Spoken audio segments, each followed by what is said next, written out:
ערב טוב ומבורך, ברשות מוריי ורבותיי, Bezrat Hashem Itbarach.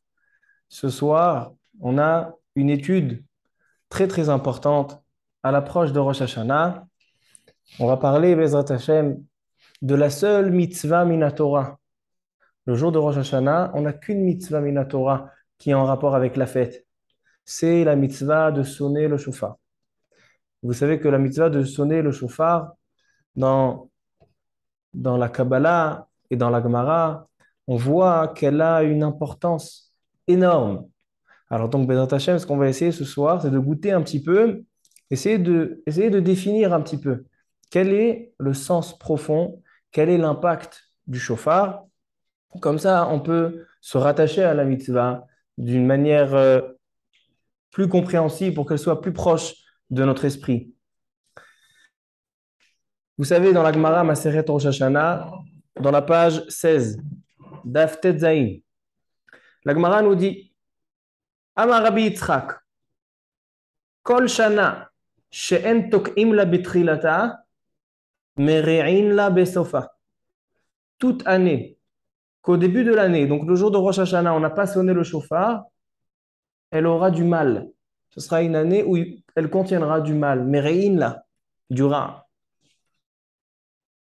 Maïta'ama, pourquoi? Delo i'arbev Satan. Parce que le Satan n'a pas été troublé. On voit ici que le shofar, il contient en lui le destin de l'année à venir. Et ce qu'il faut comprendre, c'est pourquoi.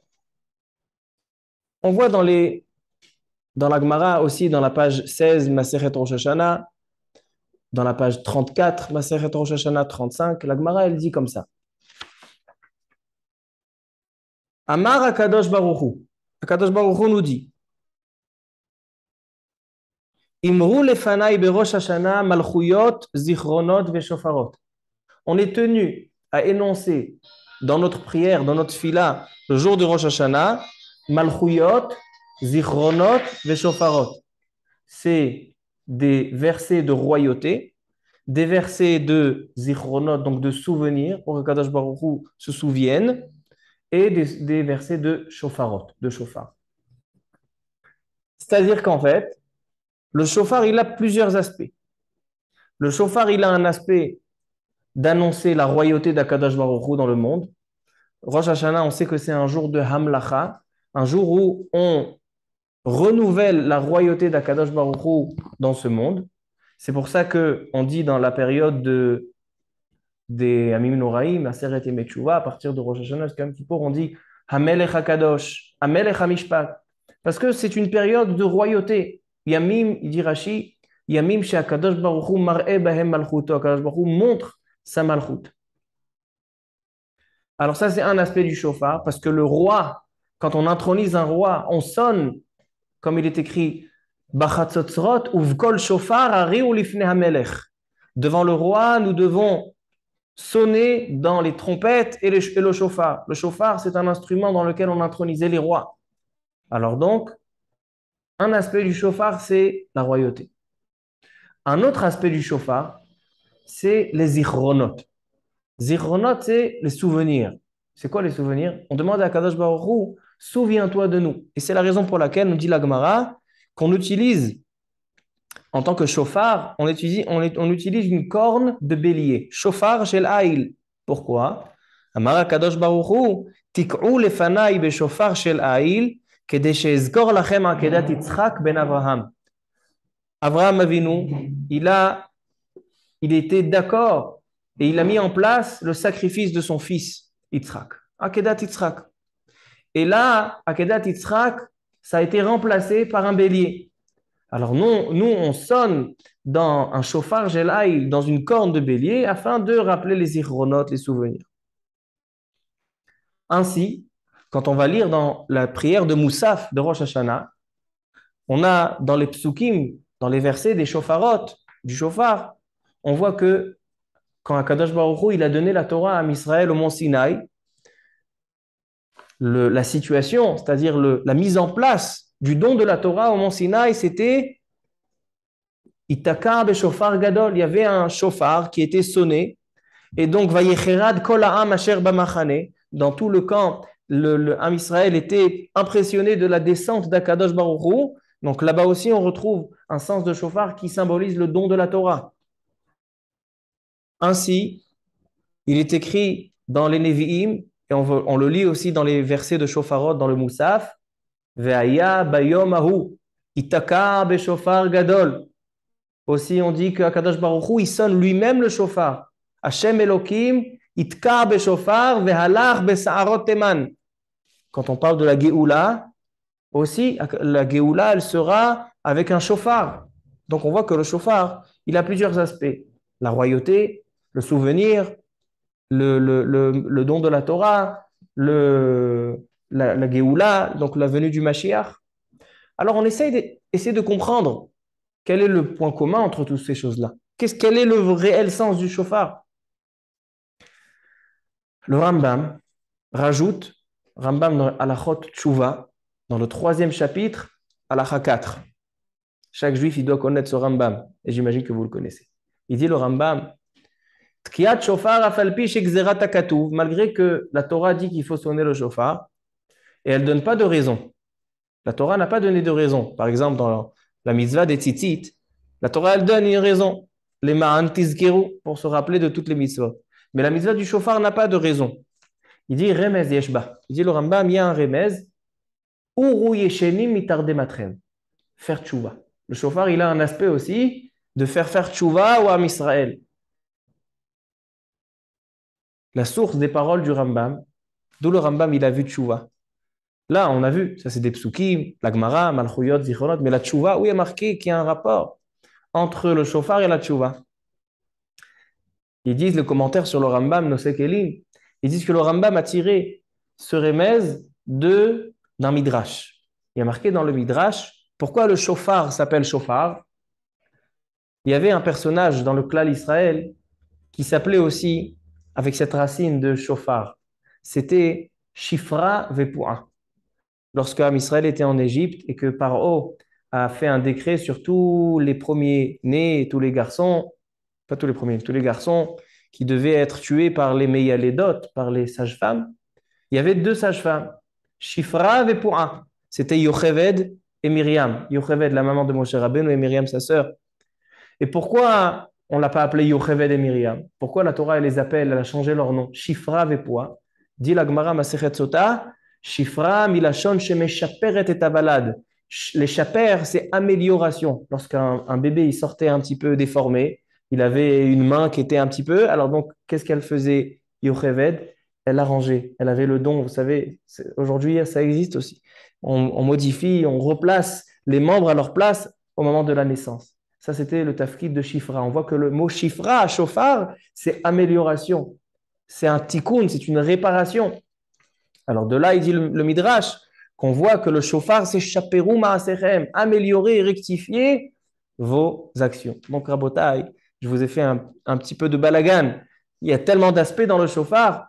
Quel est vraiment le sens du shofar? On va essayer de rattacher une seule idée pour pouvoir comprendre quel est le réel sens et quelle est surtout la puissance du shofar. On voit que, dit la Gemara, si on ne sonne pas le shofar, il va y avoir une mauvaise année, chas v'shalom.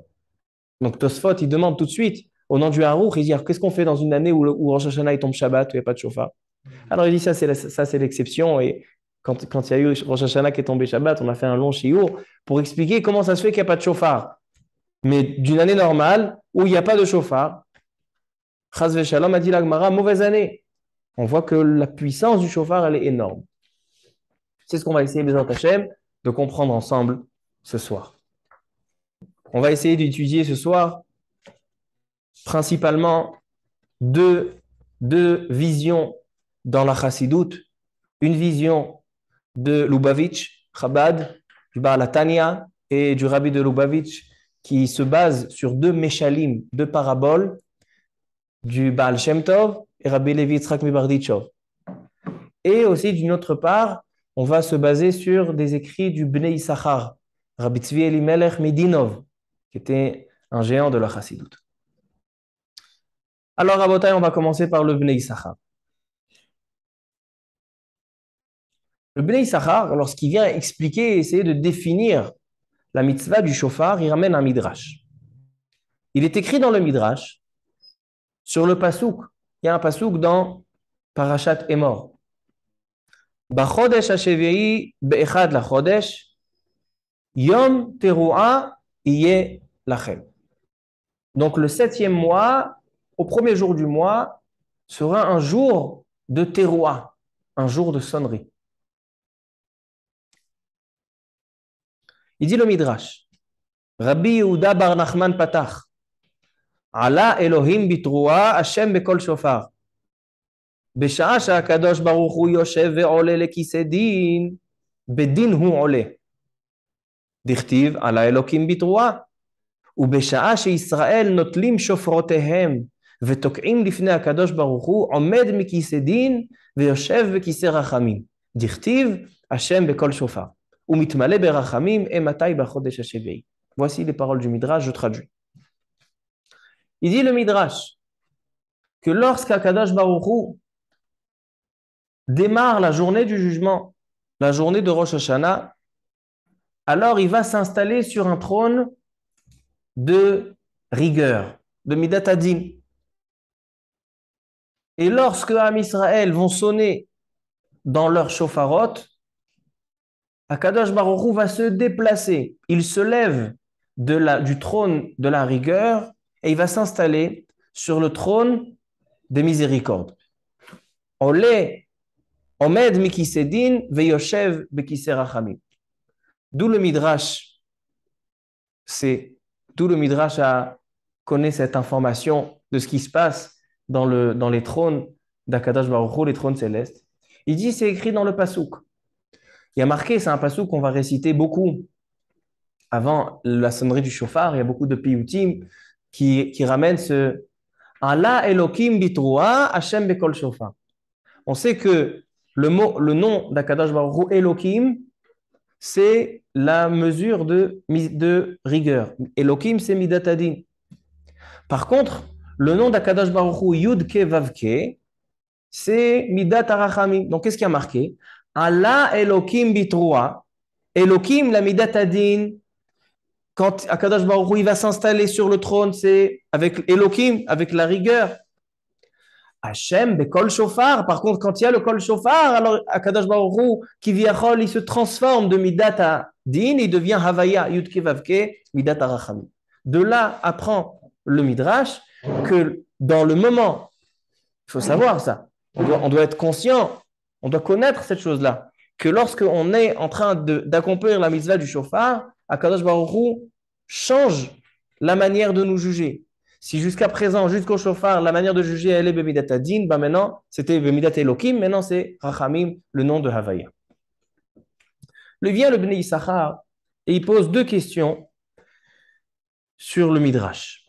Première question, il dit, si vraiment le shofar, il va faire déplacer Akadosh Baruch Hu, Bemidat Hadin, Bemidat Rachamim, alors comment se fait-il qu'il y a marqué Allah Elokim bitruah?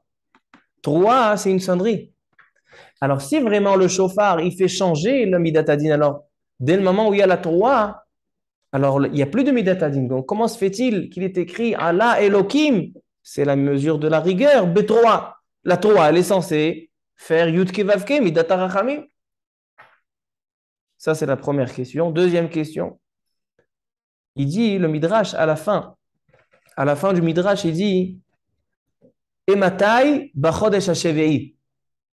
Quand Akadosh Baruch Hu, il fait ce changement, le 7e mois. On sait que le shofar, c'est le 7e mois, c'est le Rosh Hashanah.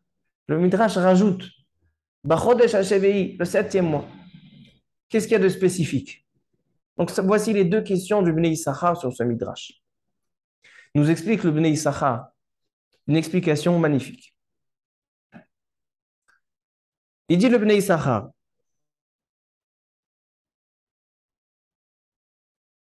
il faut faire attention qu'il y a deux, dans ce pasuk, Allah Elokim bitruah Hashem bekol shofar, on a deux différences. Tout d'abord que le pasuk commence avec le nom Elokim, c'est la mesure de la rigueur, et il se termine avec Havaya, la mesure de la miséricorde. Ça, c'est une première différence entre le début et la fin. Et deuxième différence, c'est que au début, il y a marqué Betroua. On parle de la Troua, c'est la sonnerie, et ça se termine par le chauffard. Hachem Bekol chauffard. Maintenant, c'est quelque chose de très, très intéressant à Botaï. Dans la Torah, lorsqu'on parle de Rosh Hashanah, on ne parle pas du tout de chauffard et on ne parle pas du tout de Tkiya. La Torah, elle dit que Bachodesh Hashevei Bechad la Chodesh, le septième mois, le premier jour du mois, Yom Teruah, un jour de sonnerie. On ne définit pas comment il faut sonner. Peut-être qu'il faut prendre une trompette. Il n'est pas marqué chauffard.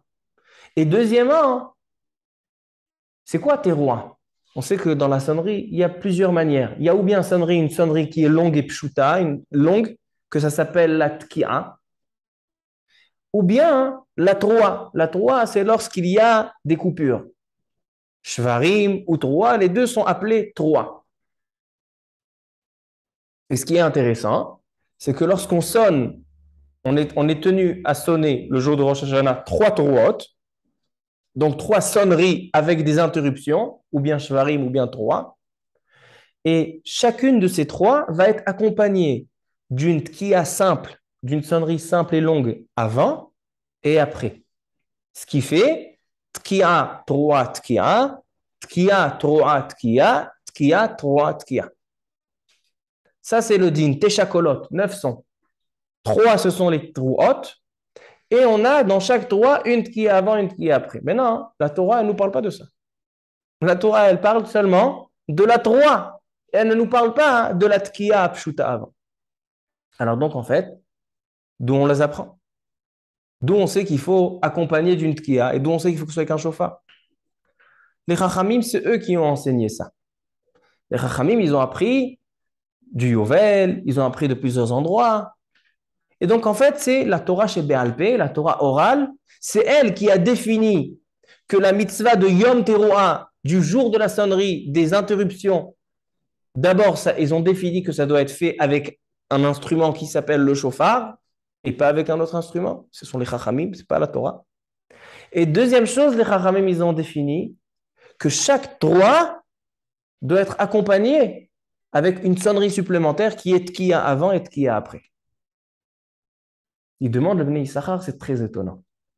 Depuis quand la Torah nous enseigne une mitzvah où l'enseignement n'est pas complet? Tu nous parles d'une base de la mitzvah et tu ne nous dis pas que ça doit être avec un chauffard. Tu ne nous dis pas que ça doit être accompagné avec une sonnerie avant et une sonnerie après, une tkiya avant et une tkiya après. C'est très étonnant qu'une mitzvah est a priori manquante dans la Torah. Quand la Torah elle parle des arba'at aminim, des 4 espèces, la Torah nous dit exactement qu'il faut 4 espèces. Elle ne s'est pas contentée de dire une espèce et après les chachamim vont rajouter encore 3. Non, la Torah nous a expliqué 4 espèces. Alors pourquoi ici? C'est une question Kushia Hatsuma qui demande au Bnei Issachar. On parle Yom Teruah, après on rajoute où il faut que ce soit avec un chauffard et il faut que ce soit avec une tkiya avant et une tkiya après. Et là vient le Yesod du Bnei Issachar et sur ce Yesod-là, on va aujourd'hui circuler dans tous les Sfarim, dans tous les Midrashim avec cet enseignement.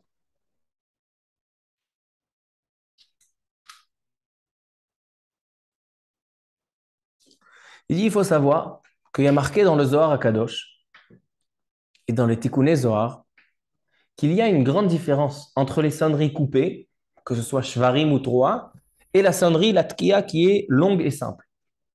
C'est que la sonnerie coupée, elle symbolise la rigueur. Parce que lorsqu'on coupe quelque chose, d'abord c'est fait avec un stress. Ça stresse, ça angoisse. Et deuxièmement, chaque chose qui est coupée, c'est midatadin qui est metzamtzem. Quand il y a quelque chose qui est limité et qui est compressé, c'est midatadin. Il donne un exemple. On a dans l'alphabet 5 lettres qui sont midatadin. Man tzapach, mem, nun, tzadik, pechaf. Qu'est-ce qu'ils ont de particulier, ces 5 lettres? Ce sont des lettres doublées dans l'alphabet. Parce qu'ils servent aussi le même, ils servent comme lettre de l'alphabet, et aussi ils servent de même sophite, pour couper le mot à la fin, pour terminer le mot. Les man tzapach, ce sont 5 lettres qui sont doublés puisqu'ils ont une possibilité de les utiliser en début de mot et en fin de mot, ils sont écrits différemment parce qu'ils vont couper le mot. Donc, man sapar, ce sont des lettres de tzimtzum, des lettres de shvarim, des lettres qui vont faire des coupures. On voit que les coupures, c'est midatadi. Alors, trois, c'est midatadi. La tkiya qui est simple, qui n'est pas limitée, qui n'est pas interrompue, qui n'est pas compressée, c'est une sonnerie longue et simple, sans montée, sans descente, ça symbolise la rachamim. Ça symbolise l'élargissement. Kadosh Baruch Hu, il élargit, il est pochette et tiado. Donc, rappelez-vous, la troa c'est midat adin, tkia c'est midat arachamim. Et il continue. Ça, c'est non marqué dans Tikkun Ezra. Il continue. Il dit la Torah, quand elle a parlé de Rosh Hashanah, elle nous a parlé seulement de la troa, seulement de midat adin. Qui c'est qui a rajouté la midat arachamim? Qui c'est qui a rajouté la tkia, la sonnerie qui est simple, qui est longue et simple? Ce sont les chachamim. C'est-à-dire que la Torah, pourquoi elle a manqué kiviachol? La Torah, elle n'a pas marqué la mitzvah complète parce qu'elle veut te dire que c'est vrai que le jour de Rosh Hashanah, c'est un jour de rigueur, un jour de din, mais Am Israël, par leurs actions, ils vont pouvoir transformer, et c'est pour ça que la Torah chez Béalpé, la Torah orale, c'est une Torah qui appartient au chachamim, au Am Israël, et eux, ils vont rajouter une tkiya, ils vont rajouter une sonnerie simple pour pouvoir rajouter à la midatadine, à la rigueur, à la troa, accompagner chaque troa d'une tkiya avant, d'une tkiya après. C'est-à-dire que la troa, la midat arachamim, elle ne la laisse pas. Elle va s'emparer de la midat adine. Que chaque troa, des trois troa, elle va être en sandwich avec une tkiya avant et une tkiya après. C'est midat arachamim avant et une midat arachamim après qui va venir cerner la midat adin. Donc ça, c'est la première chose que les Chachamim ils ont rajouté, c'est la tkiya que la Torah a manqué. Deuxième chose que les Chachamim ils ont rajouté, que la sonnerie qui doit être faite, le Yom Teruah, le jour de la sonnerie, c'est avec un chauffard. Le chauffard aussi, il symbolise midat harachamim, comme on a dit. Que chauffard, c'est milachon chaperu ma'aserem, modifier et réparer, rectifier vos actions, vos ma'asim, faites teshuva. Et la teshuva, qu'est-ce qu'elle entraîne? Elle entraîne midat harachamim. C'est-à-dire que regardez quelque chose de nifla. La Torah, elle nous apprend un ridouche nifla. Qu'est-ce qu'on peut tirer du Bnei Issachar? C'est que la nature de la journée de Rosh Hashanah, l'ADN de ce jour-là, c'est que c'est un jour, l'ADN de la journée de Rosh Hashanah, c'est une mahout de Yom Din. Comme il est écrit, Yom Teruah Yelachem. C'est un jour de Teruah. Teruah, c'est une sonnerie coupée, c'est Midat Adin. Mais la Torah, elle te dit, la mitzvah, elle n'est pas complète. Je laisse au Am Israël, aux sages de Am Israël, à la Torah chez Béalpé, je leur laisse que eux, ils vont venir modifier kiviachol la mitzvah, rajouter que ce soit avec un chauffard, et rajouter qu'il faut que chaque troa, elle soit accompagnée d'une tkiya avant et une tkiya après, pour que Am Israël, ils vont pouvoir changer l'ADN de la journée de Rosh Hashanah, que d'une mahout de din, ça se transforme en essence de rachamim. Comme ça explique le Bnei Issachar. Maintenant, avec ça, il va revenir aux paroles du Midrash. Il y a marqué Allah Elokim bitroa Hashem bekol shofar. Il dit le Midrash, on voit que Kadosh Baruch Hu, d'abord il est Elokim, Allah Elokim bitroa, c'est Midat Adin, et après il se transforme par le kol shofar, il se transforme en Havaya, Hashem bekol shofar, Yutke Vavke. Il a demandé le Bnei Issachar sur le Midrash, mais je ne comprends pas. Il y a marqué Troa, Allah Elokim bitroa, donc là-bas aussi il y a une sonnerie. S'il y a une sonnerie, il n'y a pas de din. Il dit non. Troa, c'est Midat Adin. Donc Allah Elokim bitroa, une sonnerie qui est coupée, c'est Midat Adin. Et l'essence de la journée de Rosh Hashanah, c'est Midat Adin. Allah Elokim bitroa, avec la Troa. Mais qu'est-ce que les Chachamim ils ont rajouté? Ils ont rajouté deux choses. La sonnerie qui est simple, c'est le kol pashut, Hashem bekol, shofar, et le shofar. Donc en fait, on a un chidouche nifla. C'est ça, comme ça il explique ce midrash. Il dit qu'en fait, le jour de Rosh Hashanah, c'est un jour qui est censé être un jour de din. Et Am Israël, avec leurs shofarot, comme il dit le midrash, Besha'a shenotlim shofrotehem betok'im, ils prennent le shofar, que le shofar c'est midat harachamim, et ils prennent la tkiya simple, d'accord, la sonnerie simple, et il transforme cette journée-là en midat harachamim, en essence de midat harachamim. C'est pour ça qu'il dit le Midrash, que lorsqu'on sonne le shofar, Kadosh Baruch Hu, il se déplace du Kisédin et il va s'asseoir sur le Kisé Rachamim. Donc, ça, c'est l'explication du Bnei Issachar sur ce Midrash. Avant de continuer, j'ai écouté cette semaine un shiur du Rav Moshe Shapira à la Shalom. Il a ouvert son shiur, j'ai pas écouté, j'ai écouté que la question du shiur. J'ai écouté une question de Rav Moshe Shapira, c'est Gvarmash. Et après, j'ai vu que le Bnei Issachar aussi il pose cette question. Est-ce que Rosh Hashanah, c'est un jour de simcha ou c'est un jour de crainte? D'un côté, il est écrit dans le Midrash que Am Israël est différent de tous les peuples. Que lorsqu'on a les autres peuples, quand ils ont un jour de jugement, alors ils s'habillent en noir, ils essayent de se faire discrets, ils vont pas chez le coiffeur, ils vont pas se doucher, les chvoda, ils se font petits. Par contre, Rosh Hashanah, Am Israël, Megalchim Sa'arotehem, Kotzetzim Tzipornehem, ils s'habillent avec des beaux habits. On voit que Smechimbo, c'est un jour de Yom Tov, on mange et on fait des Saoudot. Donc on voit que Rosh Hashanah, c'est un jour de joie. Mais d'un autre côté, il y a marqué dans la Gemara, et le Rambam, il le ramène à la Chal Maaseh, dans la Chot Chanukah. Il demande la Gemara, pourquoi à Rosh Hashanah, on ne lit pas le Hallel? C'est une fête. Pourquoi on ne lit pas le Hallel? Qu'est-ce qu'elle répond la Gemara? Efshar, sifrei chaim umetim petuchim ve'Israël omrim shira. Est-ce qu'il est possible un jour si critique, un jour si plein de crainte, il y a des livres de mort et des livres de vivants, sifrei metim et sifrei chaim petuchim. On est en danger ce jour-là. Alors c'est un jour de crainte, on va faire le Hallel. Donc il y a une contradiction. Ça c'est la question du Bnei Issachar. Moshe Shapira il pose cette question.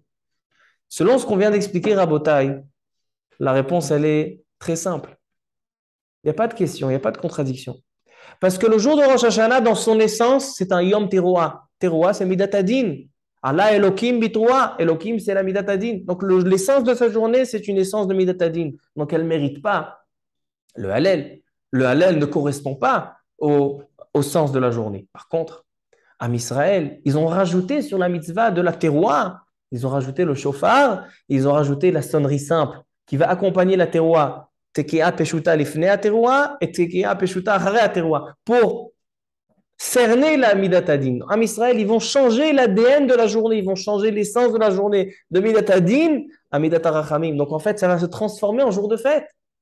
C'est pour ça qu'en Israël, ils s'habillent, ils se font pourquoi? Parce qu'ils ont un travail. Qu'est-ce qu'ils vont faire eux? Ils vont transformer cette journée. Akadosh Baruch Hu, par rapport à lui, c'est un jour de dîne. Donc il ne va pas te demander de faire le Hallel. Mais en Israël, comme ils savent qu'ils ont un chesed, c'est le shofar et la tkiya pshuta qui va transformer, qui va faire passer Akadosh Baruch Hu de dîne au rachamim, c'est un jour de fête. Donc il n'y a pas de contradiction entre les deux midrashim. Ça, c'est l'explication du Bnei Issachar. Et il continue le Bnei Issachar avec un remez nifla. Vous allez voir un remez nifla beyoter. David Amelech, c'est la royauté de Am Israël. C'est ce qui symbolise la Malchut. Il y a marqué dans Tikkuné Zohar que la Torah chez Béalpé, elle est Bechinat Malchut. La Torah chez Béalpé, la Torah orale, c'est une forme de royauté qu'il y a dans ce monde. Pourquoi? Parce que Kadosh Baruch Hu, il a donné le pouvoir à la Torah orale, aux hommes, de pouvoir fixer les choses. La Torah chez Béalpé, ce sont des hommes qui vont fixer des choses. C'est Prinat Malchut. Qu'est-ce qu'il dit David Amelech dans Tehilim? Ça aussi, on va le lire avant Tkiat Shofar. Et on le lit dans le Shir Shel Yom en semaine. Ça fait partie des Mizmorim. Tik'u b'chodesh shofar, b'kese leyom chagenu. Sonnez le mois, dans le mois, c'est quoi le mois? C'est le 7e mois. B'chodesh shofar, b'kese leyom chagenu. C'est quoi b'kese? Lorsque c'est une fête que la lune est cachée. La seule fête qui est Aleph, en général, les fêtes, Pessah, Sukkot, c'est le 15 du mois. Pessah, c'est le 15 Nissan. Sukkot, c'est le 15 Tishrei, c'est la pleine lune. Rosh Hashanah, c'est le premier du mois. Il n'y a pas du tout de lune. Donc c'est un mois c'est une fête qui est cachée. Bakese le Yom Chagen. C'est une qui est mechoussée. Maintenant, qu'est-ce qui a marqué là-bas dans David Ameler? Tik'ou shofar. Tik'ou bachodesh shofar. Ce sont les deux termes que la Torah n'a pas ramenés. La Torah, elle nous parle, la Torah chez Birtav, elle nous parle de Yom Teruah. Qu'est-ce qui manque à la Teruah? Il manque le shofar et la tkia. David Ameler, il dit, Torah chez Be'alpé. Nous, on est la Malchut, Torah chez Be'alpé, c'est Am Israël qui agit. Tik'ou, faites une tkia simple, bachodesh shofar. Il rajoute la midat adin, la midat arachamim, que c'est elle qui va transformer midat arachamim. Ça, c'est David Ameler. Et une autre chose, écoutez une chose magnifique. Midat Harachamim qui transforme Midat Adin, Emet. Et il rajoute une chose intéressante. Des fois, je ne sais pas si quelqu'un est parti à Yamamelach ou même s'il se promène en rue, des fois on voit des Breslev. Et sur la route de Yamamelach, il y a une montagne et il y a marqué le nom de Rabbi Nachman, mais il y a marqué Nachman. C'est quoi cette division du mot Nun, après Nun Chet, après Nun Chet Mem, après Nun Chet Mem Nun. C'est quoi Nachman, Meuman? C'est quoi? Dans les parpéraot de la Torah, il y a quelque chose qui s'appelle Riboua.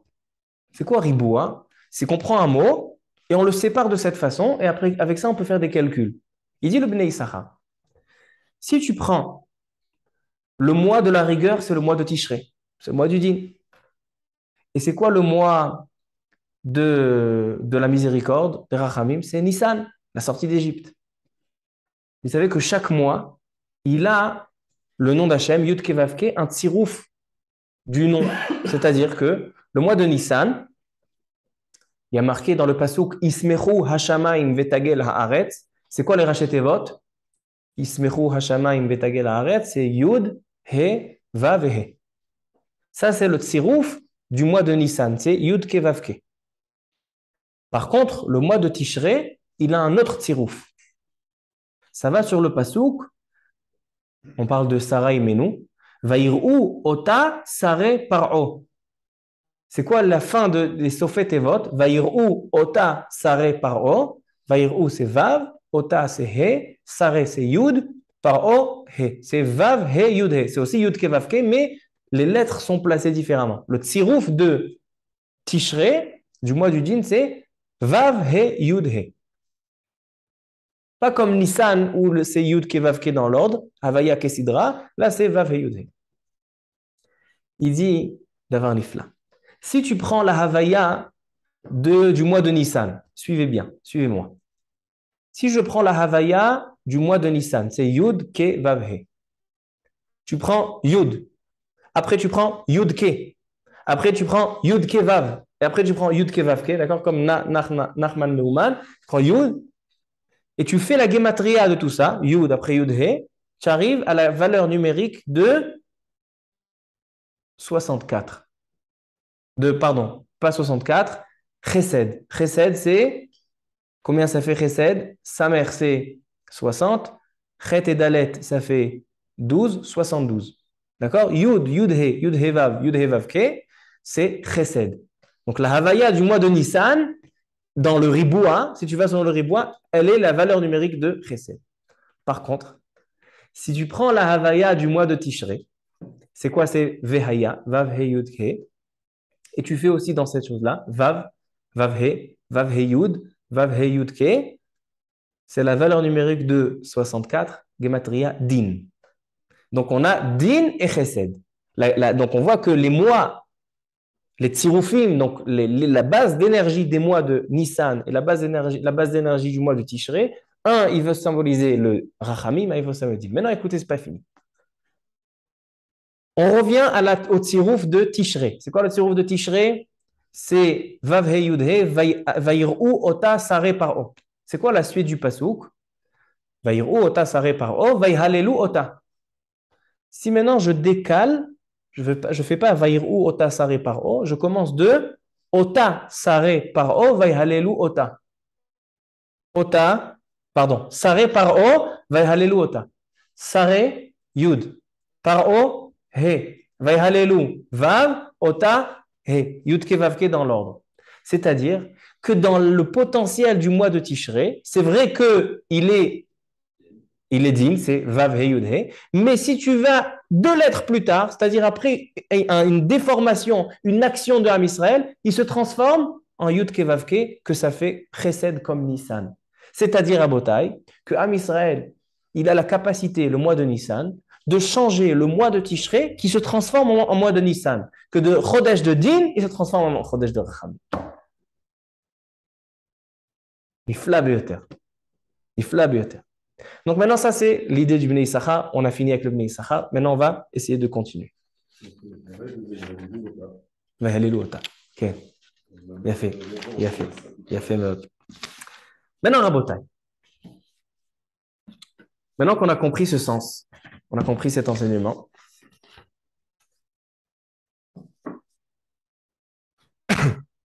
j'ai vu cet après-midi un livre qui s'appelle L'écouter Sichot.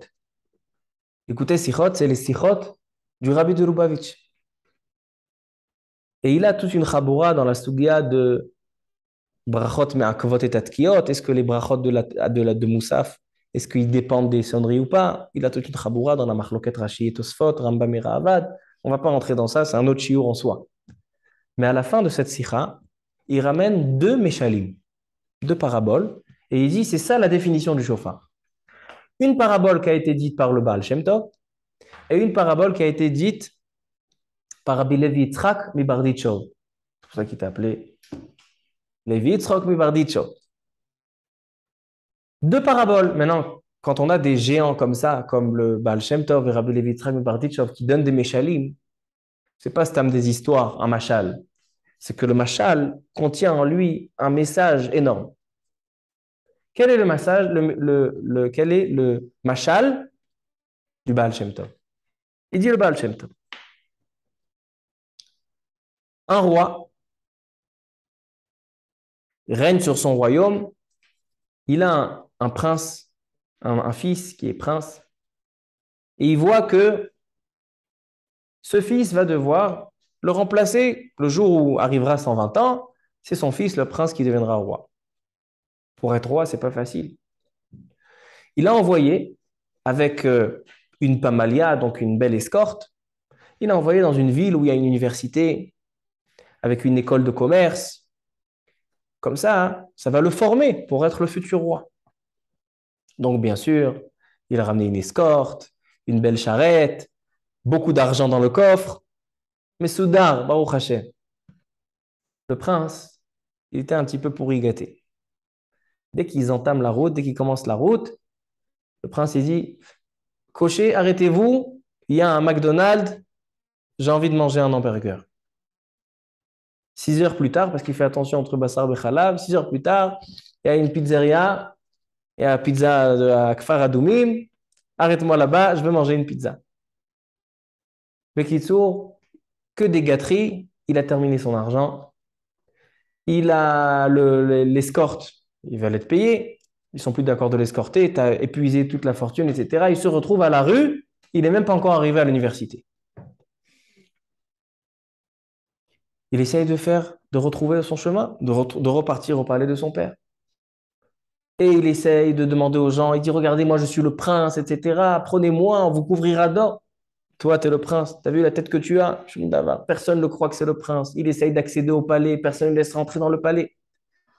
Et là, il commence à pleurer. Il est à côté de la porte du palais et il pleure et il pleure.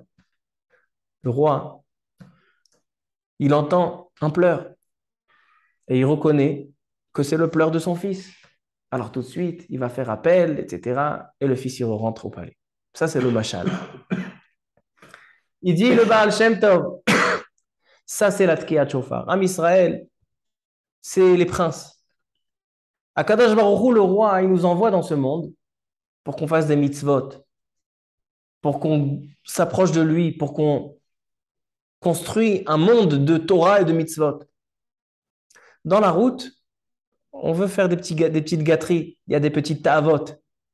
Les ta'avot, ils nous éloignent d'Akadosh Baruch Hu. On perd la fortune, on perd le lien avec le palais. Et voilà qu'arrive Rosh Hashanah. Rosh Hashanah, Am Israël, il pousse un cri intérieur.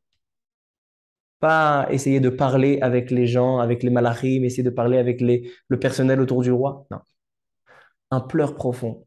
Le shofar, c'est pas un maasé, c'est pas dibour et c'est pas marshava. C'est quelque chose d'intérieur. C'est un kol pnimi. C'est un son intérieur qu'on vient évoquer à l'extérieur par le shofar. C'est un pleur. Et Akadosh Baruch Hu, il entend le pleur et il dit, ah, c'est mon fils, c'est mes enfants, hein, Israël, faites-les rentrer dans le palais.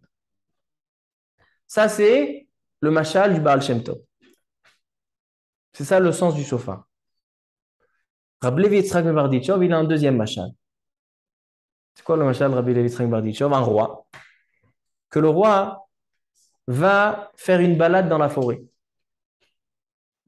Il va faire une balade dans la forêt et voilà qu'il se perd dans la forêt. Et il voit des paysans. Et il dit, regardez, moi je suis le roi.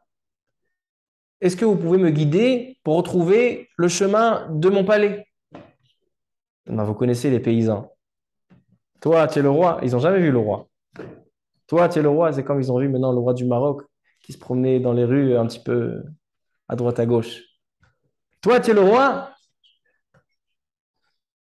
Il dit, mais vous ne me connaissez pas parce que vous êtes des paysans, mais sachez que je suis le roi. Personne ne le croit. Jusqu'à qu'il trouve un homme, chacham, et il dit, oui, moi je sais qui tu es. Tu es le roi, etc. Viens, je connais le chemin, viens, je t'accompagne. Il a accompagné au palais, donc bien sûr, vous pouvez être sûr que dès qu'il est arrivé au palais, le roi, il a dit, il m'a sauvé la vie. Il le couvre d'or, il devient ministre important chez le roi, celui qui l'a accompagné. Et là, arrive un jour, et il y a un dossier qui sort sur ce ministre. Il a volé tant et tant, il a fait ça et ça. Le roi, il dit, allez le juger avec toute la sévère, il faut être sévère.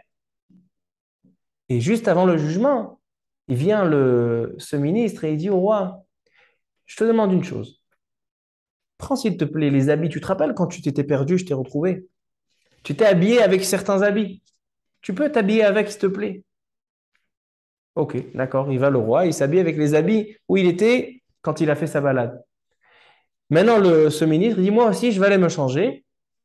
Il va, il met les habits qu'il avait. Quand le roi, il a vu la situation, il s'est revu à lui avec ses habits et ce ministre avec ses habits, il a dit, arrêtez la procédure, je l'exonère, il peut reprendre son poste, il n'y a pas de jugement. Qu'est-ce qui s'est passé? Il y a eu quelque chose qui lui a fait un souvenir. Il dit, c'est ça Tkiat Shofar. Tkiat Shofar, Am Israël, il s'éloigne. Am Israël, il faute. Qu'est-ce qui se passe quand Am Israël, il faute? Il faut juger avec être sévère, Midatadi. Qu'est-ce qu'ils font Am Israël? Il dit à Kadosh Baruch Hu, tu te rappelles que quand tu as voulu donner la Torah, tu es parti dans toutes les nations et personne ne la voulait, ta Torah. Qui c'est qui voulait ta Torah? C'est nous. Et tu te rappelles que tu avais utilisé un chauffard au Mamad Arsinaï? Il dit à Kadosh Baruch Hu, oui. Alors, permets-nous, juste avant le jugement, de sonner le chauffard, ce chauffard-là de Mamad Arsinaï. Et qu'est-ce qui se passera? Tu vas te rappeler qui c'est qui a voulu la Torah. Et là, à ce moment-là, il dit à Kadosh Baruch Hu, ok, ils sont p'tourim du din. Ça, c'est le mashal de Rabbi Levi Yitzhak Barditchov. Il dit le Rabbi de Lubavitch alav hashalom. Il dit ces deux meshalim ne sont pas contradictoires et ne sont pas différents. Le mashal du Baal Shem Tov, il parle des malchouyot, que le chauffard, qu'est-ce qu'il fait? Il prend un roi, que le roi, il a perdu son prince, il a perdu son peuple. Un roi sans peuple, c'est pas un roi. Comment ils vont pouvoir retrouver, comment le roi il va pouvoir retrouver son prince, il va pouvoir retrouver sa royauté? Lorsqu'on va sonner le chauffard, c'est-à-dire le pleur naturel de son enfant, il va le reconnaître. Ça, c'est les malchouyot. On sonne le chauffard après qu'on a dit des psukim de malchouyot. Ensuite, le mashal du Rabbi Levi Yitzhak Barditchov, qui dit que c'est le roi qu'on essaie de lui rappeler qu'est-ce qui s'est passé lorsque Akadosh Baruch Hu voulait donner la Torah et personne ne la voulait. Ça, c'est les zichronot. Akadosh Baruch Hu, souviens-toi, c'est un chauffard de zikaron qui va rafraîchir la mémoire qui vient. Donc en fait, ça c'est malchouyot, ça c'est zichronot. Les deux meshalim, il dit le Rabbi de Lubavitch, ils sont amitim. Mais moi, Rabotai, j'ai un chidouche encore sur ces Meshalim, et avec ça, je vais conclure le shiur. On a posé la question au début du shiur. Le shofar, il a tellement de messages. Il a les malchouyot, royauté. Il a les zichronot, c'est le bélier de Yitzhak, Eloshel Yitzhak. Il a la tchouva, Shaperu Ma'asechem. Il a Ma'amad Har Sinai. Akash Baruch Hu, il a sonné le shofar. Il a la Atid Lavo, quand tu auras le Mashiach, Bayom Aoui, Takar Beshofar Gadol, Ve'alach Besa'arot Teman. Donc, qu'est-ce que c'est le shofar? La réponse à cette question, elle est que le shofar, c'est en fait, comme son nom l'indique, shofar milachon shaperu ma'asechem, comme Shifra. Shifra, que quand il y avait les bébés qui sortaient, elle les améliorait, elle les arrangeait. Le sens du shofar, c'est un sens de réveil à l'homme, que l'homme commence à agir par sa tchouva. Et qu'est-ce qui se passe lorsque l'homme agit quand il fait tchouva? It aruta del tata, quand il y a un réveil d'en bas, yesh it aruta del ela. C'est pour ça que le jour de... Maintenant, on va retrouver tous les shofarot, et tous les shofarot, c'est le même sens. Le shofar de Rosh Hashanah, c'est quoi? C'est qu'on a dit, c'est un jour de din. L'essence de la journée de Rosh Hashanah, c'est la rigueur. Et nous, par le shofar, que le shofar, c'est une action d'en bas, une action de Ham Israël, on va pouvoir changer le destin et la définition de la journée de jour de din en jour de rachamim. Parce que on a fait une action, une itaruta deltata, un réveil d'en bas. Ça, c'est le shofar de Rosh Hashanah. Le shofar de la Hatid Lavo, le shofar du Mashiach. Qu'est-ce qui se passera au Mashiach? Le Mashiach, il y a marqué qu'il faut qu'il fasse faire tchouva aux gens. Les Nevi'im, tous les prophètes, quand ils parlent de la Géoula, ils disent à Am Israël, Kechu imachem devarim veshuvu el Hashem. Faites teshuvah. Et le shofar, c'est ça, c'est le shofar d'une tchouva. Parce que quand nous, on va agir, c'est nous qui allons faire rapprocher la Géoula. C'est ça le shofar qui est là-bas. C'est quoi le shofar des malchouyot et des ichronot? C'est aussi le même principe. Parce que la malchout, comment il y a la malchout? En melech beloam. S'il n'y a pas de peuple, il n'y a pas de roi. Maintenant, si Am Israël, il est éloigné, comme le mashal du Baal Shem Tov, que le prince, il était loin de la royauté, comment il a retrouvé son poste de roi? Parce qu'il a pleuré. Il a pleuré et Akadosh Baruch Hu a reconnu son pleur. C'est-à-dire qu'encore une fois, par une action de Am Israël, par une itaruta del tata, on va retrouver la royauté. Zichronot, c'est quoi? On demande à Akadosh Baruch Hu de se souvenir de nous. C'est que le shofar, le sens du shofar, c'est shaperu ma'asechem, c'est rectifier vos actions. Et lorsque vous allez faire une itaruta del tata, vous allez vous réveiller en tchouva, ça va faire une itaruta del ela. Donc, Rabota, ici, on voudrait résumer, on a vu plusieurs aspects au shofar, mais tout se repose sur un point. C'est le mot shofar. Le mot shofar, il veut dire shaperu ma'asechem. Rectifiez vos ma'asim. C'est ça le sens du shofar. Et avec ça, Rabotai, on peut répondre à une grande question qu'on a sur le Rambam. Le Rambam, dans l'Ilchot Teshuvah, qu'est-ce qu'on a dit tout à l'heure, Perek Gimel al Chadalet, il dit que il y a un indice, un remez dans le shofar, c'est que c'est Teshuvah. On a posé la question, pourquoi le Rambam il va chercher Teshuvah lorsque la Gemara elle te dit Malchuyot, Zichronot, pourquoi le Rambam il ramène pas? Et selon ce qu'on dit, c'est clair, parce que toutes ces choses-là, leur racine, elle est la tchouva. La malchouyot, zichronot, shofarot, le mashiach. Maintenant, vous allez me demander, c'est quoi le shofar de Ma'amad Har Sinai? Qu'est-ce qu'il a comme rapport avec la tchouva? Hein, c'est une bonne question. Qu'est-ce qu'il a? Alors, c'est vrai que le Chet HaEgel est venu après. Alors, c'est quoi le shofar de Ma'amad Har Sinai? Alors, j'ai trouvé une metzia. Le Chokhmat Shlomo. Rabbi Shlomo Kluger, alav shalom, il a des pirouchim sur le Shulchan Aruch. Et il dit Rabbi Shlomo Kluger, pourquoi Kadosh Baruch Hu il a sonné le shofar à Ma'amad Har Sinai? Ça sert à quoi? Il y avait du feu, il y avait de la fumée, il y avait des tonnerres, kolot ou brakim, des voix. Il y a aussi besoin du shofar. Il dit, Am Israël, quand ils sont venus recevoir la Torah, ils avaient peur. Mais peur de quoi?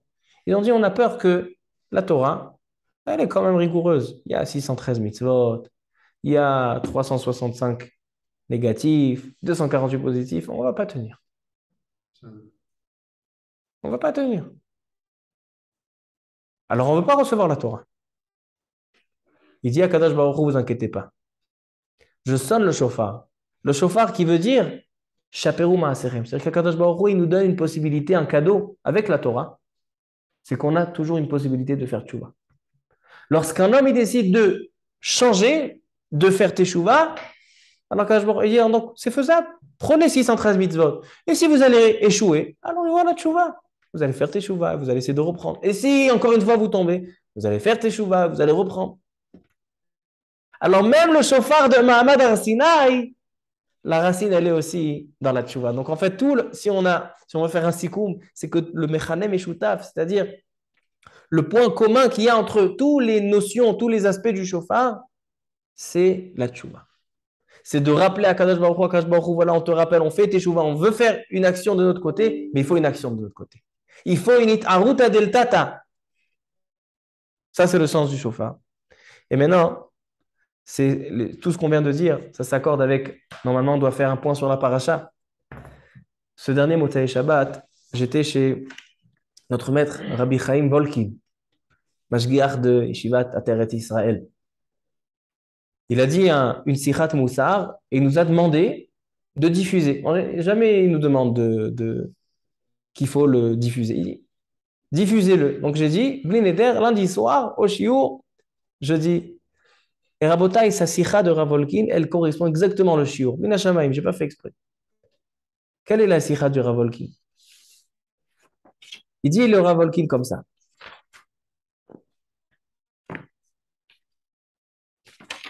On dit dans les Slichot, qui t'achive les bitzaron, les choudim, asiré à tikva. Les Ashkenazim aussi dans les Slichot, ils ont chouvu les bitzaron, asiré à tikva. C'est quoi? Chouvu, c'est revenez, asiré à tikva. Asiré, c'est les prisonniers de l'espoir. Asir tikva, il est prisonnier de l'espoir. C'est un pasouk dans le prophète Amos. Il y a marqué là-bas, chouvu les bitzaron, asiré à tikva. Revenez. Les bitzaron, c'est revenez dans notre miftsar, dans l'endroit, dans le palais du roi, à Siré Atikva, les prisonniers de l'espoir. Qu'est-ce que c'est? Il dit le Rav Volkin, je vais vous dire en deux mots. Il dit que on raconte souvent des histoires sur les tzadikim, sur leur exploit. Voilà, ce tzadik, il a terminé le chasse. Et ce tzadik, il a étudié tout le Shulchan Aruch. Et ce tzadik, il a fait un shiur. Et ce tzadik, il a fait ça. Et ce tzadik, il a fait ça. On nous parle souvent des exploits des tzadikim, mais on ne nous parle jamais des échecs des tzadikim. Et il faut savoir que les échecs chez les tzadikim, ce n'est pas seulement qu'ils ont échoué et qu'ils ont réussi. Non. C'est que leur réussite dépend de leurs échecs. Le Chidouché Harim, le Hadmor de Gour, il dit que, écoutez bien, il dit que ça lui a mis 7 ans pour pouvoir atteindre la mida de Ain Tova. Quand il voit son ami, il a réussi dans sa vie, il dit ah, Baruch Hashem, je suis content. Ain Tova. Il y en a, ils ne sont pas contents. Il dit ça m'a mis 7 ans pour atteindre la mida de Ain Tova. Il dit le Rav Volkin, qu'est-ce que c'est 7 ans pour mettre la Ain Tova? Quoi, au bout de 7 ans? Non. Il a essayé d'être Ain Tova, il a échoué. Et il a essayé d'avoir Ain Tova, il est tombé dans la Ain Ra. Ça lui a mis 7 ans de construction. La construction, elle se fait, c'est intéressant. Il dit, le Rav Volkin, une phrase très intéressante. Il dit que la derech la shlemut ya'alei shvarim. Pour pouvoir atteindre quelque chose de complet, comment on dit la shlemut, comment on dit en la plénitude. Pour atteindre la plénitude, il faut être brisé. Il faut des brisures. Il faut des néphilotes. Pour pouvoir arriver en haut, il faut des néphilotes. Parce que lorsqu'un homme, il tombe, et il va se relever, et donc il se relève bien plus fort de ce qu'il est tombé. Parce que quelqu'un qui n'a jamais échoué, c'est comme quelqu'un qui ne prend pas de poids, quelqu'un qui fait de la musculation. Alors il a les poids qui sont en bas, il essaye de les lever, et il n'arrive pas. Mais lorsqu'il va forcer, il va avoir des muscles. Mais si il a les mains toujours en haut, c'est vrai que ses mains ils sont en haut, mais les muscles ils sont pas là. Donc seulement quand on tombe, on va pouvoir se lever. Il dit c'est pour ça que dans le Haron, dans le Mishkan, il y avait le Haron. Qu'est-ce qu'il y avait dans ce Haron, dans cette armoire, dans le Mishkan, dans le Kodesh HaKodashim? Qu'est-ce qu'il y avait? Il y avait les Luchot, donc les deux tables de la loi, et les Shivrei Luchot. Et donc les brisures des premières Luchot, les premières tables de la loi qui ont été cassées. Pourquoi tu me mets les tables de la loi cassées? Pourquoi les Shivrei Luchot? Pour te dire que tout ce qu'on est arrivé aux Luchot, c'est parce qu'il y a les Shivrei Luchot. Par les Shvarim, par les brisures, on peut arriver à la plénitude. Et donc ça, c'est ce qu'on est en train de dire. Ce qu'on est en train de dire aujourd'hui. Que le sens du shofar, tous les aspects qu'il a le shofar, qu'on a vu des aspects extraordinaires, à tel point que le jour de Rosh Hashanah, c'est un jour de din, et nous, on le transforme en Midat HaRachamim. Pourquoi? À cause du shofar. Parce que le shofar, c'est Chaperoum Ma'asechem. Kadosh Baruch Hu nous a donné ce cadeau-là, qu'on peut faire teshuva. Et donc, on n'a pas à avoir peur. Alors, il dit, Laura Volkin, avec ça, on termine. C'est que les gens, il y en a, c'est mon 26e Rosh Hashanah. Il y en a, ils sont au 50e Rosh Hashanah. Il y en a, ils sont au 70e Rosh Hashanah. Et ils vont dire, ça fait 50 ans que je fais Rosh Hashanah. Et tous les Rosh Hashanah, je dis, voilà, sur cette Avera, la Shonara, Mar'ot Asurot, Tzniut, Tfila, tous les ans, je dis que je vais, le Talmud Torah, tous les ans, je dis que je vais reprendre. Et tous les ans, je me retrouve à essayer de reprendre la même résolution. Ah, ça veut dire que, je dis non. Tu vas tomber, tu vas reprendre, tu vas tomber, tu vas reprendre jusqu'au jour où tu vas réussir à voir. Mais en fait, tout ce que tu es arrivé à ce que tu es arrivé, c'est parce que tu es tombé. Parce que lorsque tu es tombé, tu es remonté, tu t'es fait les muscles. Itrazakta. On ne peut pas atteindre la shlemut sans les shvarim. Baruch Adonai Leolam. Amen ve amen.